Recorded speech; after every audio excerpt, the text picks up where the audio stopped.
Hey guys, welcome to the Command Lounge. If you guys saw my last video, I was talking about, I showed you guys the packs that I won from the pre-release and everything and opened them and kind of told you a little bit about it. Well, this is the deck that I built at the pre-release, and it's like a blue-green flying control deck kind of. It uses a lot of Scions to kind of block the grounds, and then I get in with my flyers or use the Scions to ramp into my bigger stuff quicker. But yeah, it did pretty good. I went 2-1-1, so I won 2 games, lost one, tied one. So yeah, I'm actually surprised that I did that good at the pre-release, because when I built the deck, I didn't think it was really anything special, and I kind of my pulls weren't that great. I didn't have any like crazy bombs and everything where I thought it was something special. I just felt like I kind of just had to build to curve out my creatures right. It was rough, and not it's I kind of had bad openings and stuff. What I think is that my packs were kind of bad openings because not only did I not get great rare cards like rare bombs, like yeah, I got a couple like decent rares, and I got uncommon bombs, but it wasn't just that. It was that I also opened a ton of land, and as you can see, Evolving Wild, and not just Evolving Wild, like all the common and uncommon lands, the colorless lands, and the green and blue, the 5-color lands that does something when they come in. I got a lot of those, and you know what? With this new set, I think it's really scary to heavily rely on sealed, like building something good because of all the lands that they have. Because you could open a pack and it have like 2 or 3 lands in it, which is kind of ridiculous. Before you get to the back land, the full art land, and that's crazy. Like that can really mess up your deck if you open a couple of those kinds of packs. And it's also going to be interesting seeing how this drafts because of that too. I can see a lot of people stomping on all these people's archetypes just because of these lands that are filling in the spots that could be used for your good creatures, your strategy in the game. Lands are all right, but they're not. I don't want them taking up my bomb or my removal slot. So whatever. Okay, that's enough of my rant. That's the only thing I'm not crazy about with this set. But other than that, it was a lot of fun playing in the pre-release. And this is once again my kind of blue-green control flyers deck. So we have Evolving Wilds, Skyline, Cascade. The Cascade, I actually misused this card, and I apologize to the people that I misused it to, because I honestly thought this card came in and tapped down a creature and made it not untap, but it only keeps a creature that's already tapped from untapping. So that was messed up by me for not reading that better. So once again, if you guys are reading this, you guys played against me and I used this wrong, I'm sorry, but now I know. I should have known better. A land being able to do that just for coming in to play tap, that's ridiculous. And I believe I run 8 islands and 7 forests.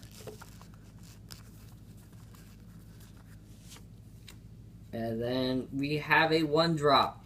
Usually I'm not a huge big fan of playing 1-drops, but because like I told you, I was trying to curve out kind of good. It was real tough curving out with my pulls. So I barely have 2 drops, so I made room for this as the Jetty offshoot. Not only is it good because my deck's more controlling, but also the landfall is very relevant, which is also good in control because it gets you in the late game. I did miss a lot of landfall triggers with this though, and that was my bad, but whatever. Then we have Oran Reef Invoker. I wish I had 2 more of these. 3 more of these, maybe 4 more of these. This card was amazing. Just early game 2/2, late game threat. It's a great card. And then we have Call the Scions. Just brings out 2/1/1 colorless Eldrazi Scion. Just a nice way to go wide. I didn't really use this for blocking I didn't even use this really for mana as much as I used it for blocking and just getting it with my flyers. Pilgrim's Eye, just because it fits the curve. It's alright that it can block other flying problems, but it also thins out your deck, so it's pretty good. And also, I really like this card in here because of me having a Ruination Guide as backup. what he does is he gives other colorless creatures +1/+0, which is, I had one game where I did get the Pilgrim's Eye to start beating in for 2 every time. The Ingest was never really that relevant in this deck, but it's whatever. Eyeless Watcher, I didn't like this card for 4 mana, putting out a 1/1 and 2, like spreading out 3. I guess it's alright that you get to sacrifice and get 1 mana back for the 2 Scions, but I actually looked through my pulls after I did this, and I noticed that I forgot to put in another big Eldrazi that I was supposed to put in. That's that 8/9 Trampler for 8, whatever he's called. But yeah, because I was heavy in 4 drops, I should have taken this out and put that 8 drop in. Coulda, woulda, shoulda. And then we have Incubator Drone, 4 mana, 2/3, and then put a 1/1 colorless. He's fine. Then we have Woodland Wanderer. This was my promo card, as you can see. It was alright. There was one game it did work. Usually most of the time it was just sitting there as a blocker, as like a threatening blocker. There was one game where I had it as a beat stick, but it was okay. And then probably the MVP of this deck is Cloud Manta, and I had 2 of them. Whenever I faced another deck and they started off a little slow, or they kind of stumbled in mana, it felt like Cloud Mana was there to just serve as a beat stick to punish on people. Because first game I played against Life Gain Vampires, and that we drew that game just because of how grindy it was. Second game I believe I faced Jund, a Jund deck, and the second game the first game I went, turn 4 Cloud Manta, turn 5 Cloud Manta, and pretty much just ran over from there. And then the third game was against an Ingest deck that was ridiculous. It was nuts. But I think what I'm trying to say is every game Cloud Manta, he put his hand in, did work. So, of course, I saw him a lot more because I had 2 of them, but that's whatever. We have Blight Herder. This was only relevant in 1 game. Because I didn't have too many ways of exiling stuff. So usually I just use it as a 5 or a 4/5. That's fine. That passed the vanilla test for me, especially a colorless card. So yeah, he was alright. He's so good if you can process, though. Processing him is nuts. If he automatically did what he does, he'd be in my Prosh deck. And then we have Territorial Bell. I don't know what to say. This card looks good, and I think it plays good, but never got to play it, so... Landfall making it 6/6 is relevant, so... And Windrider Patrol, easily probably the best card in my deck. Limited wise. And I got to play it twice, and both times it instantly got taken care of. So, boo. I never got to scry 2 at all with this. Sucks. And we have Conduit of Ruin, just 6 for a 5/5. The first ability is not even relevant because I don't have any creatures that go past there. But it was nice later game to get everything costing 2 less though, so it was fine. We have Wavewing Elemental. I believe this won me a game. It's just a nice flying bomb. The landfall is awesome. Great card. And these were my hidden gems in the decks because I only had 1 1-drop and 1 2-drop, and I was really holding out for 3 drops to really get creatures down consistently. I put Rush of Ice in here because it kind of kept the aggression from coming at me.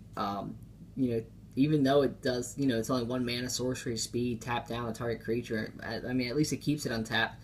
The Awaken part of it makes it relevant for it. Cheap Awakens are good, and 5 mana Awaken, and then also getting value out of it, tap down something, maybe they finally get their fly, this was just kind of like a toolbox card. In the beginning, it holds off the aggro, and then later game, once they finally get a flyer up to block my other flyers or a reach, I just tap that guy down, maybe make a creature, get some value, and then get him for the win. So I was very impressed with Rush of Ice. And we have Horribly Awry. This card was alright.